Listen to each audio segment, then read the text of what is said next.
चलो भाई करते हैं start. Chapter number second, inverse trigonometry.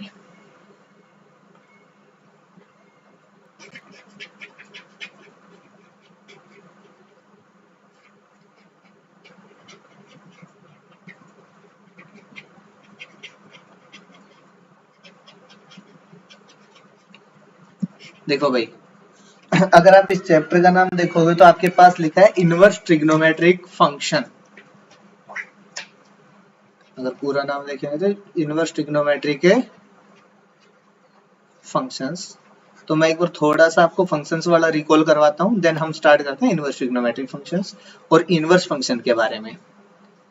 तो देखिए, हमने बोला था भाई एफ कोई मैपिंग है from set A to set B, इसको फंक्शन कहेंगे अगर सेट ए के प्रत्येक एलिमेंट के पास means every element of set A has distinct image in set B.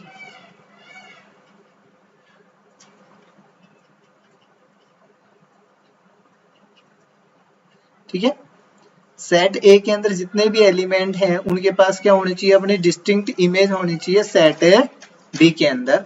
तो हमने उसको फंक्शन बोल दिया था इस मैपिंग को। देन हमने डिफाइन किए थे वन वन और ऑन टू फंक्शन। और यहाँ पे हम बात कर रहे हैं भाई इनवर्स फंक्शन के बारे में। तो सबसे पहली बात तो ये आती है भाई किसी भी फंक्शन को इन्वर्टिबल कब कहेंगे। A function f from a to b is said to be invertible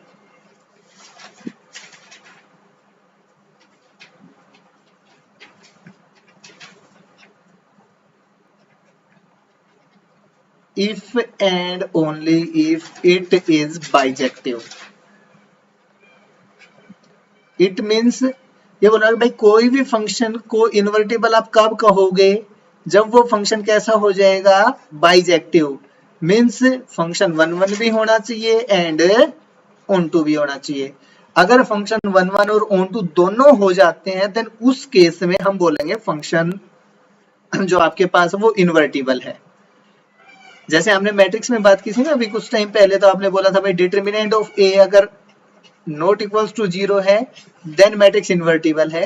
उसी तरीके से अगर आपसे कोई कंडीशन पूछे कि भाई कोई भी जो फंक्शन है वो इन्वर्टिबल कब होगा, तो आप सीधा बोलोगे अगर फंक्शन बाइजेक्टिव होता है देन उस केस में हम बोल देंगे फंक्शन जो आपके पास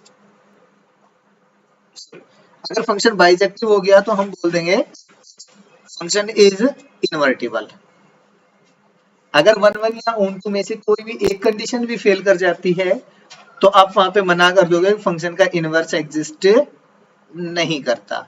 तो सिंपल सी बात ये है भाई, देखिए एफ अगर आपके पास ए टू बी कोई भी फंक्शन था कुछ इस तरह से ए बी सी, अगर ये आपस में कनेक्ट थे, एक मिनट, और देन हम एफ इनवर्स डिफाइन कर रहे हैं तो एफ इनवर्स भी आपके पास एक फंक्शन आएगा from set B to set A. और ये किस तरह से होएगा, देखिए यहाँ पे आएगा ए बी सी, यहाँ पे आएगा 1 2 3, तो इस तरह से कनेक्ट हो जाएंगे वापस। तो ये जो एफ इनवर्स फंक्शन था ये ज्वाइन हो जाएगा आपके पास। ठीक है, अब इसी तरह से अगर हम बात करें तो इन्वर्टिबल फंक्शन के बारे में, जब हम इनवर्स ट्रिग्नोमेट्रिक फंक्शंस के बारे में बात करते हैं तो सबसे पहले हम बात करते हैं अभी ट्रिग्नोमेट्रिक फंक्शंस के बारे में।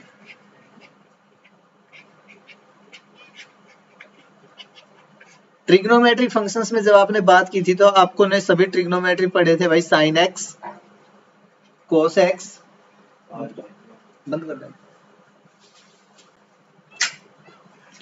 टेन एक्स,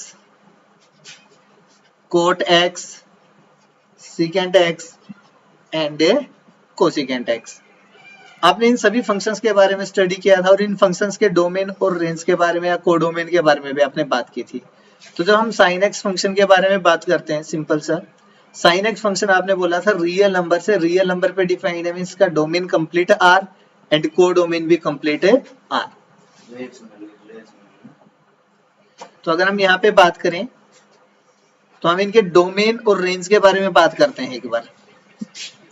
ट्रिग्नोमेट्रिक फंक्शंस में डोमेन और रेंज।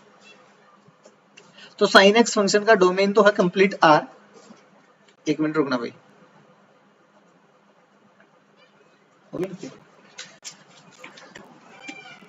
एक मिनट, यहाँ पे भी टू लिख, हाँ टू आएगा, यहाँ पे भी टू आएगा, ठीक है, और यहाँ पे भी टू आएगा। क्लियर? हर जगह टू लिख दी जहाँ पे जैसे 5 का फैक्टर है तो 5। हाँ 5।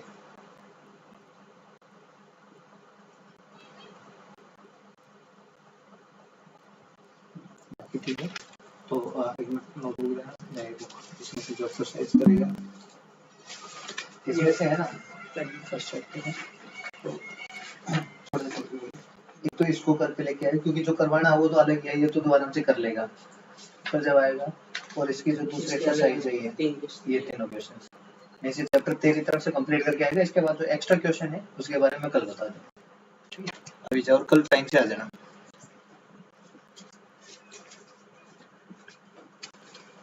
देखो अगर हम sin x फंक्शन के डोमेन की बात करें तो भाई ये हमारे पास कंप्लीट r था। और अगर रेंज के बारे में बात करें तो रेंज आपके पास है इसकी -1 to 1, आपको पता है। तो हम यहाँ पे इसकी रेंज लिख लेते हैं -1 to 1। इसी तरीके से अगर हम cos x फंक्शन के बारे में बात करें तो इसका डोमेन भी कंप्लीट रियल नंबर और रेंज भी cos x की क्या होती है -1 to 1। देन देखिए tan x की जो रेंज है वो तो कंप्लीट रियल नंबर है, बट tan x के डोमेन के बारे में बात करते हैं। देखिए tan x का डोमेन कैसे आएगा भाई, sin x divide by cos x। तो sin x का डोमेन कंप्लीट रियल नंबर और नीचे वाला वो पॉइंट हटा दीजिए जहां पे ये जीरो बनता हो। cos x कहां पे जीरो होता है भाई, when x is equals to 2n plus 1 into pi by 2, pi by 2 के ओड मल्टीपल्स पे। तो यहाँ पे अगर आप tan x के डोमेन के बारे में बात करोगे तो ये आ जाएगा कंप्लीट रियल नंबर, उसमें से 2n plus 1 into pi by 2 हम माइनस कर देते हैं तो आपका डोमेन हो जाएगा tan x के लिए। देन नेक्स्ट अगर हम cot x के बारे में बात करें तो इसकी रेंज भी आती है भाई कंप्लीट रियल नंबर। और cot x का डोमेन कैसे आएगा, देखो cot क्या होता है आपके पास cos x divide by sin x। cos x का डोमेन था complete real number, divide by sin x है, तो sin जहां पे जीरो होता है वो पॉइंट्स हटा दीजिए, sin कहां पे जीरो होता है x is equals to n pi पे, तो ये आ जाएगा r माइनस n पाई। देखो सीकेंट x है तो सीकेंट x के बारे में बात करें भाई, सीकेंट आता है 1 अपॉन कोस x, तो 1 तो कहीं पे कोई प्रॉब्लम नहीं है, complete real number divide by cos, तो जो 10 वाला था वही सेम इसका डोमेन हो जाएगा r minus 2n plus 1 into pi by 2। साथ में कोसिकेंट को अभी डोमेन लिख लेते हैं पहले। कोसिकेंट x भी आपके पास 1 अपॉन साइन x, तो भाई जहां पे साइन x जीरो होता था वो वाले पॉइंट्स हटाने हैं, तो आप यहां से हटा दोगे r माइनस n पाई, ठीक है। अब हम इनके रेंज के बारे में बात करते हैं। रेंज क्या आएगी कोसिकेंट और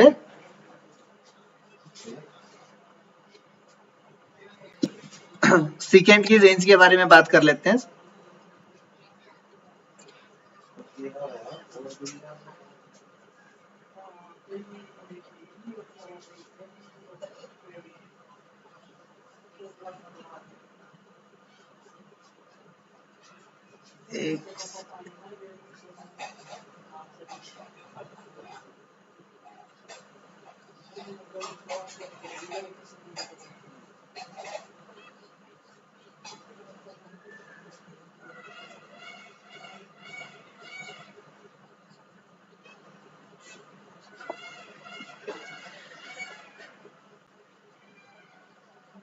देखिए अगर भाई सीकेंट या कोसिकेंट एक्स की रेंज के बारे में बात करें तो सीकेंट एक्स क्या होता है भाई 1 अपॉन साइन एक्स और साइन एक्स की रेंज जो आपके पास है वो है -1 to 1।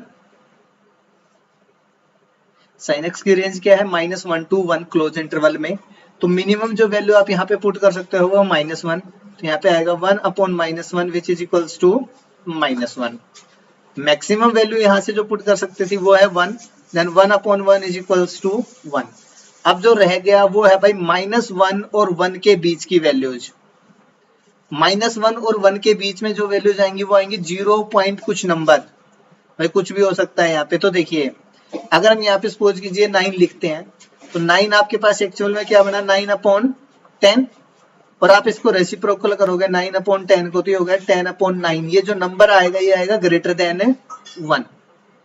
इसी तरह से आप यहाँ पे अगर आपने 0.7 लिखा तो वो हो जाएगा 10/7, वो भी ग्रेटर देन 1। तो आपके पास यहाँ से जितने भी नंबर ऑब्टेन होंगे वो या तो 1 से बड़े आएंगे या फिर -1 से छोटे, क्योंकि अगर हम नेगेटिव रखते हैं यहाँ पे तो हो जाएगा -9, देन यहाँ पे हो जाएगा -10/9, और -10/9 होते ही कितना हो जाएगा? -1 से लेस। तो आपके पास जो सीकेंट है उसके पास -1 और 1 इनके बीच की कोई भी वैल्यू नहीं मिलेगी आपको। तो अगर इसकी रेंज के बारे में बात करेंगे तो रेंज में आ जाएगा -∞ टू -1, -1 पे क्लोज इंटरवल, देन यूनियन किसके साथ? Close interval 1 to +∞। या तो ऐसे लिख सकते हैं या फिर आप इसको लिख सकते हो कंप्लीट जो रियल नंबर था उसमें से सब्ट्रैक्ट कर दीजिए किसको? Open interval 1 to 1। ठीक है, -1 to 1 वाला ओपन इंटरवल यहां से सब्ट्रैक्ट कर दीजिए। इसी तरह से अगर कोसिकेंट में बात करें तो भाई कोसिकेंट के लिए भी सीकेंट में 1/cos था, कोसिकेंट में 1/sin आएगा। दोनों की रेंज वही है आपके पास -1 to 1, तो इसके लिए भी सेम ही आ जाएगा complete real number minus open interval -1 to 1। ठीक है, तो ये आपके पास जो ट्रिग्नोमेट्रिक फंक्शंस थे उनका डोमेन और रेंज के बारे में बात हो गई। अब हम बात करते हैं इनके इनवर्स फंक्शंस के बारे में। तो इनवर्स फंक्शन कैसे हैं उसके बारे में देखो। आपने अभी बोला कि कोई भी फंक्शन था वो इन्वर्टिबल कब होगा? जब वो बाइजेक्टिव होगा। तो एक मिनट अभी देखते हैं, ये जो आपके पास साइन फंक्शन था क्या आपने डोमेन में बाइजेक्टिव है? भाई हम सबसे पहले साइन एक्स फंक्शन के बारे में ही बात करते हैं ओनली। साइन एक्स फंक्शन का डोमेन है complete R to close interval -1 to 1। देखिए साइन 0 की वैल्यू 0, साइन पाई की वैल्यू 0, साइन 2π पे वैल्यू फिर से 0। तो क्या ये फंक्शन बाइजेक्टिव बनेगा?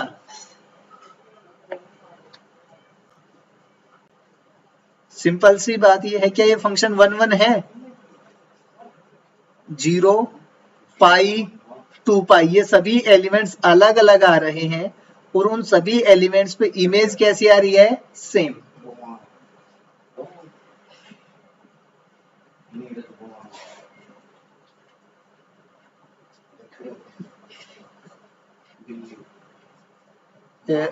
इस तरह से बन गया ये फंक्शन। अगर हम छोटा सी चीज लेके देख रहे हैं 3 पॉइंट सी, तो इन 3 पॉइंट से इस तरह से फंक्शन बन रहा है, तो क्या ये 1 हुआ? नो सर, नहीं हुआ ना 1। तो अगर 1 ही नहीं हुआ आपके पास तो बाइजेक्टिव भी नहीं होगा।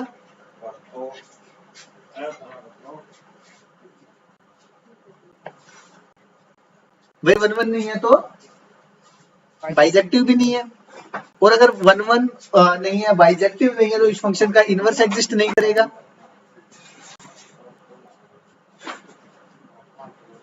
आपने अभी अभी जो पढ़ा था उसके अकॉर्डिंग हमने ये बोला था भाई फंक्शन इन्वर्टिबल होगा जब बाइजेक्टिव होगा, और ये बाइजेक्टिव आया नहीं, इट मींस इस फंक्शन का तो इनवर्स एग्जिस्ट करेगा ही नहीं। और ये बुक वाले तो बोल रहे हैं हमसे कि आप इनवर्स ट्रिग्नोमेट्री पढ़ो, तो फिर इसको इनवर्स ट्रिग्नोमेट्री पढ़े कैसे?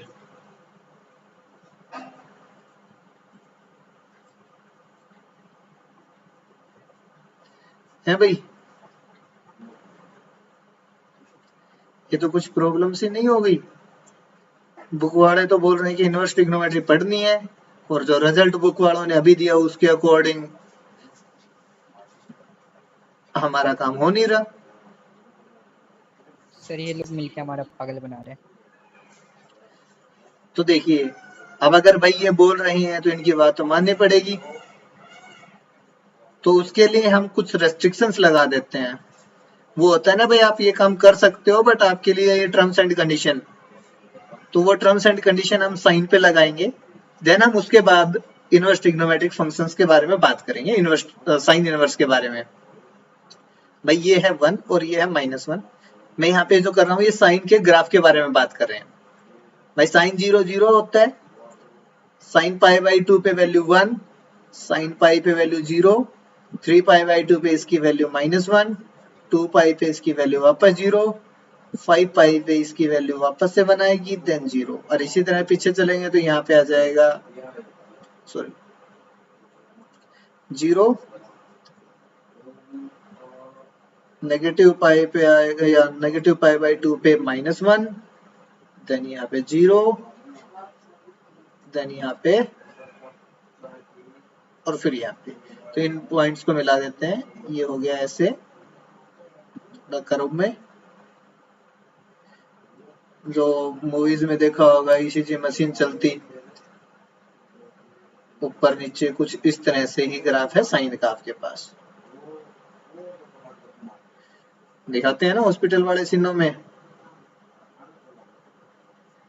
जब तक इस तरह से लाइनें चल रही हैं तब तक जिंदा है, जब इस तरह की लाइनें बंद हो गई, फ्लैट लाइंस, मीन्स काम खत्म।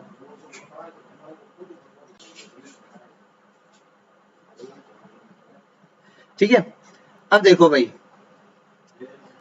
अब इसमें रेस्ट्रिक्शंस हम कैसे लगा रहे हैं, टर्म्स एंड कंडीशन वो देखते हैं। तो आप अगर देखिए यहां से और यहां तक देखोगे तो ये लाइन एक ही बार आ रही है, ऐसे कहीं पे भी रिपीट नहीं कर रही वैल्यूज इसमें, है ना। जो अभी ये डार्क दिख रही है,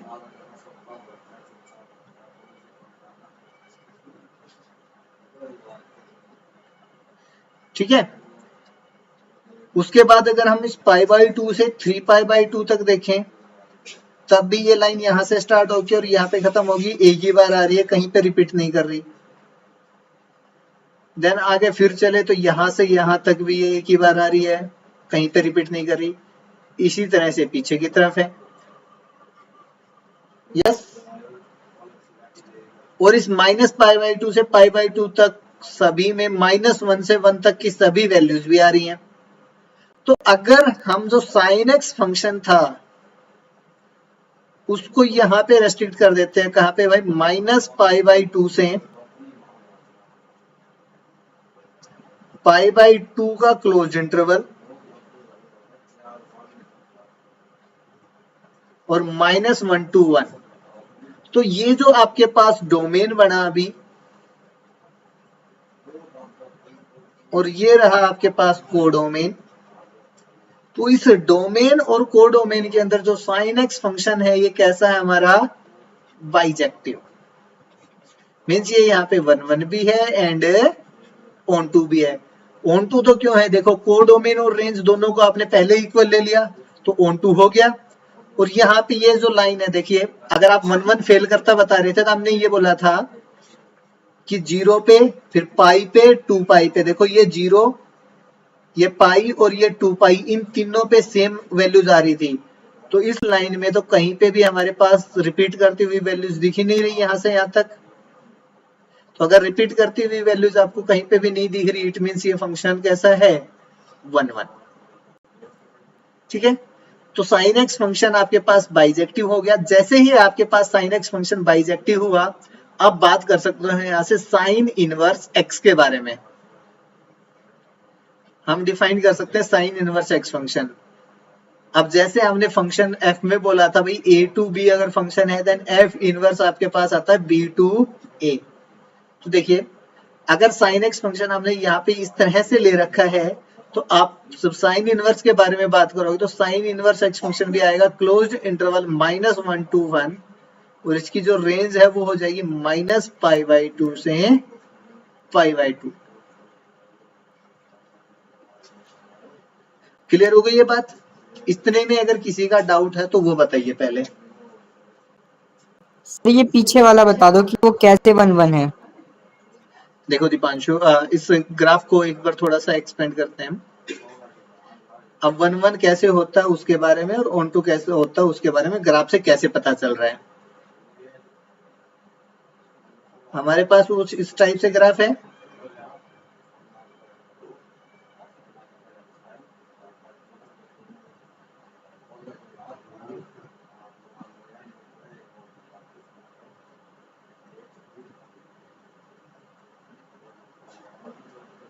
-π/2 से π/2। अब देखो, अगर आपको 1-1 चेक करना है ना, तो आप इस x एक्सिस के पैरेलल कोई भी एक लाइन ड्रॉ कर लीजिए। आपने x एक्सिस के पैरेलल एक लाइन ड्रॉ की, और ये लाइन इस ग्राफ को देखिए कितनी जगह पे कट कर रही है। 1 पॉइंट, 2, 3, 4। ठीक है, तो अगर ये 4 जगह पे कट कर रहे हैं तो देखिए ये y इज इक्वल्स टू, तो कोई ना कोई कांस्टेंट वैल्यू आ रही होगी यहाँ पे। ये हमारा x1, ये x2, ये x3, ये x4।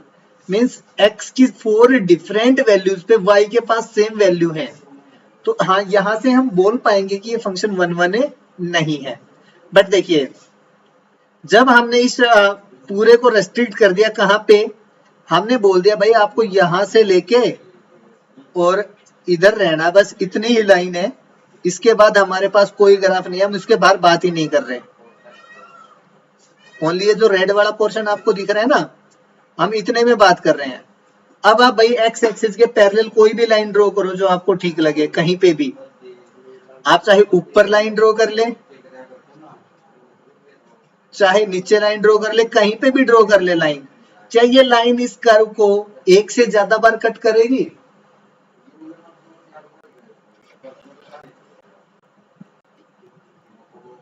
नहीं सर। नहीं करेगी। तो अगर ये एक से ज्यादा बार कट नहीं कर रही, इट मींस फंक्शन कैसा है हमारे पास? 1-1। अगर एक से ज्यादा बार कट कर जाती इस रेड वाली लाइन को, तो फंक्शन 1-1 नहीं रहता। अब अगर आपको ऑन टू चेक करना है, तो आपको ये देखना भाई y की हर एक वैल्यू मिल रही है या नहीं।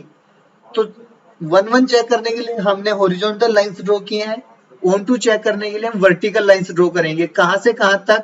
जो ये रेड वाला पोर्शन है, क्योंकि हमने जो एक्चुअल में ले रखा वो यहां से और यहां तक की ही वैल्यूज के बारे में बात करें, इनके बीच की -π/2 से π/2 के बीच में बात कर रहे हैं, इससे बाहर बात नहीं करनी अब हमें। तो आप यहां से कोई भी लाइन ड्रॉ करोगे y एक्सिस के पैरेलल, तो हमारे पास जो रेड वाली लाइन है उसको वो कम से कम एक बार तो कट कर ही रही है।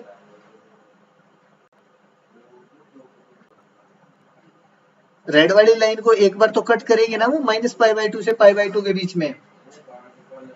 Yes sir. तो यहां से हमें ये चीज पता चलती है फंक्शन कैसा हो गया, ऑन टू। और ऑन टू तो हम वैसे भी देख सकते हैं भाई, आपने जो साइन की जो रेंज है, उसी रेंज को तो आपने कोडों में लिखा है। जब रेंज और कोडोमेन इक्वल हो गया, इट मींस फंक्शन कैसा हो गया? On to.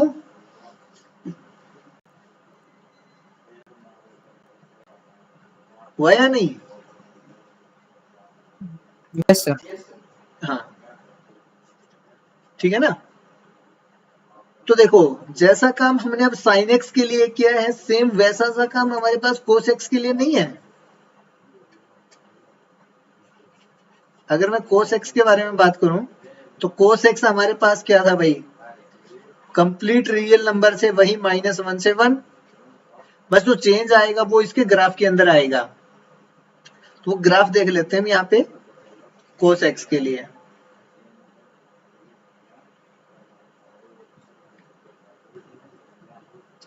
कोस भाई 0 पे होता है 1, देन π/2, देन पाई, फिर 3π/2, देन 2π। तो देखो भाई, 0 पे इसकी वैल्यू 1, 90 पे इसकी वैल्यू 0, पाई पे इसकी वैल्यू -1, 3π पे वैल्यू 0, एक मिनट, 2 पाई पे वैल्यू भाई वापस से 1।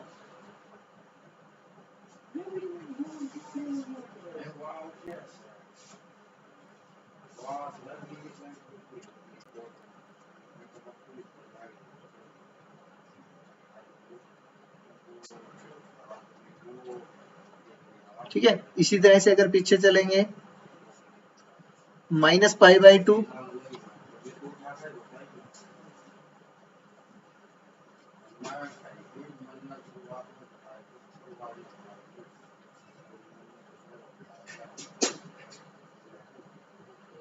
नेगेटिव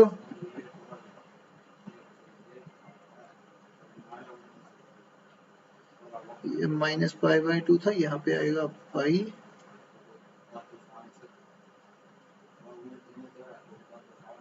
बोलाने से।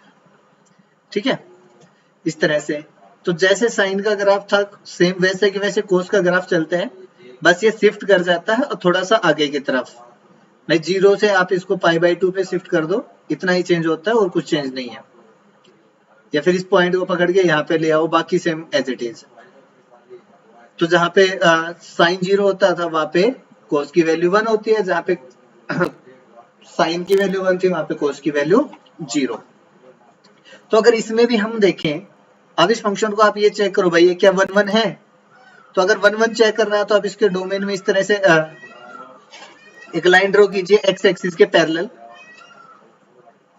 और अगर आपने एक्स एक्सिस के पैरेलल लाइन ड्रॉ की तो आपने देखा कि भाई यहाँ पे तो हमें डिस्टिंक्ट पॉइंट पे ग्राफ को कट कर रही है, तो फंक्शन 1 1 तो नहीं है हमारा। अगर 1 1 नहीं है तो मीन्स नॉट बाइजेक्टिव, और बाइजेक्टिव नहीं है, 1 1 भी नहीं है, बाइजेक्टिव भी नहीं होगा। फिर बाइजेक्टिव नहीं है तो फिर से वही बात आ गई, भाई इसके लिए भी आपके पास है इनवर्स फंक्शन एग्जिस्ट नहीं कर रहा। तो अब यहाँ पे इस फंक्शन को भी हम दोबारा से रेस्ट्रिक्ट करते हैं, और रेस्ट्रिक्शन कैसे करेंगे वो देखिए। ये देखो, ये 0 पॉइंट है हमारे पास, इससे लेके पाई तक। ठीक है, फिर पाई से लेके 2 पाई तक, इधर -π तक। अगर आप यहाँ पे देखोगे तो ये लाइन एक ही बार मूव कर रही है।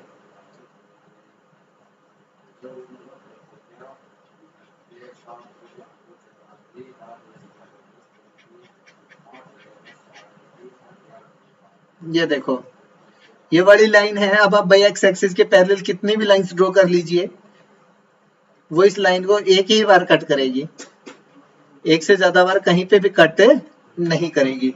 अगर वो एक से ज्यादा बार कहीं पे भी कट कर नहीं कर रही है, मीन्स इसके अंदर तो 1 1 हो गया। और यहाँ पे आपने ये जो रेंज थी इसी को कोडोमेन बना दीजिए। जब रेंज और कोडोमेन दोनों इक्वल हो जाएगी तो फंक्शन ऑन टू भी हो जाएगा। तो आपका जो कोस एक्स फंक्शन है वो भी 1 1 के साथ ऑन टू भी हो गया। और जब 1 1 और ऑन टू दोनों हो जाएंगे आपके पास, तो आप बोलोगे को जो कोस एक्स फंक्शन है वो भी कैसा हो गया, invertible. And cos inverse x जो अब आपके पास आएगा वो आएगा -1 to 1, और कहां तक, 0 to π। ये देखो, यहाँ पे हमारे पास क्या था 0, और यहाँ पे क्या है पाई, तो 0 से पाई के बीच में। ठीक है, तो ये आपके पास हो गया कोस इनवर्स एक्स जो फंक्शन था वो। क्लियर हो गई ये बात?